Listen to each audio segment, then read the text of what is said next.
TDP ప్రకటించింది 94 సీట్లే. కానీ అందులో అన్ని వర్గాలకు ప్రాధాన్యం కల్పించే ప్రయత్నం చేశారు టీడీపీ అధినేత చంద్రబాబు. తొలి జాబితాలో బీసీ, ఎస్సీ, ఎస్టీలకు అధిక ప్రాధాన్యం ఇచ్చారు.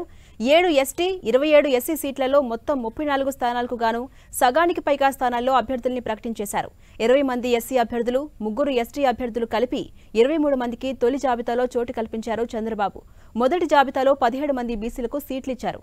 తెలుగుదేశం ప్రకటించిన జాబితాలో బీసీ, ఎస్సీ, ఎస్టీ, మైనారిటీ అభ్యర్థులు 41 మంది ఉన్నారు. దాదాపు 44% సీట్లు బీసీ, ఎస్సీ, ఎస్టీ మైనారిటీలకే కేటాయించారు టీడీపీ అధినేత.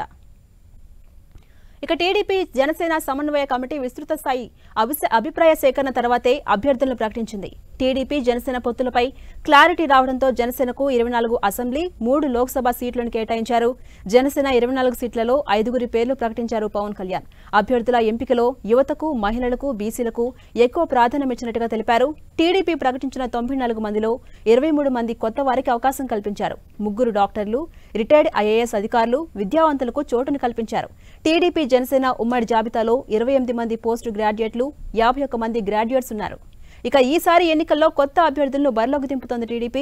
ఇవాళ ప్రకటించిన 94 మంది అభ్యర్థుల్లో 24 మంది కొత్త వారికి అవకాశం కల్పించింది. టీడీపీ నుంచి 24 మంది నేతలు తొలిసారిగా అసెంబ్లీకి పోటీ చేయబోతున్నారు. అందులో గుడివాడ నుంచి కొడాలి నానిపై వెనిగండ్ల రామును బరిలోకి దింపుతోంది టీడీపీ. మహాసేన రాజేష్, కొలిగలపూడి శ్రీనివాస్, ఆదిరెడ్డి వాసుతో పాటు పలువురు కొత్త అభ్యర్థులకు టికెట్ ఇచ్చారు చంద్రబాబు. రెండో జాబితాలోనూ కొత్త అభ్యర్థులకు చోటు కల్పిస్తామని తెలుస్తోంది. తొయ్యక జగదేశ్వరి, కురుపాం, విజయ్ బోనెల, పార్వతీపురం నుంచి కొండపల్లి శ్రీనివాస్, గజపతి నగరం నుంచి యనమల దివ్య, తుని, మహాసేన రాజేష్, పి గన్నవరం, ఆదిరెడ్డి వాసుకు రాజమండ్రి సిటీ నుంచి అవకాశాన్ని కల్పించారు. కొలికలపూడి శ్రీనివాస్ తిరువూరు, వెనిగండ్ల రాము గుడివాడ, వర్లకుమార్ రాజా పామర్రు, వేగేశ్న నరేంద్ర వర్మ బాపట్ల నుంచి తొలిసారి అసెంబ్లీకి టీడీపీ నుంచి పోటీ చేయబోతున్నారు.